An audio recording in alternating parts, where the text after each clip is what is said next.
بسم الله الرحمن الرحيم. آية نمبر 2. وإذ أخذ ربك من بني آدم من ظهورهم ذريتهم واشهدهم على أنفسهم ألست بربكم قالوا بلى شهدنا أن تقولوا يوم القيامة إنا كنا عن هذا غافلين. اور جب تمہارے پروردگار نے بنی آدم سے یعنی ان کی پیٹوں سے ان کی اولاد نکالی تو ان سے خود ان کے مقابلے میں کرا لیا، یعنی ان سے پوچھا کہ کیا میں تمہارا پروردگار نہیں ہوں؟ وہ کہنے لگے کیوں نہیں، ہم گواہ ہے کہ تو ہمارا پروردگار ہے۔ یہ اقرار اس لیے کرایا تھا کہ قیامت کے دن کہنے لگو کہ ہم کو تو اس کی خبر ہی نہ تھی۔ اس آیت مبارکہ میں پوری انسانیت سے اس وقت توحید کو تسلیم کرنے کا عہد لیا۔ اس کے لیے سب انسانوں کو اپنے آباء و اجداد اور سیدنا آدم علیہ السلام کی پشت سے نکال کر جمع کیا اور ان سے گواہی لی کہ کیا میں تمہارا رب نہیں ہوں؟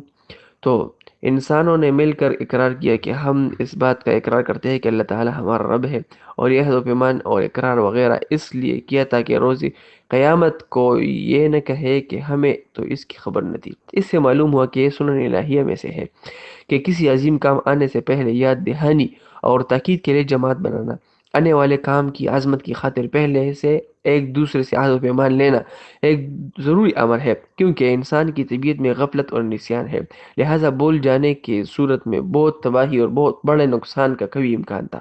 اس لیے اللہ رب العزت نے سب انسانوں کو جمع کر کے حقیقت توحید کے لیے ان سب سے عہد لیا، پھر ایسے سوالیہ انداز میں تاکید کے ساتھ ذکر کیا، پھر تیسری مرتبہ لوگوں کی اپنے اوپر گواہی سے مزید تاکید دی گئی۔ اس کے بعد یہ تنبیہ بھی کی گئی کہ کل قیامت کو عدم علم کا عذر قبول نہ ہوگا۔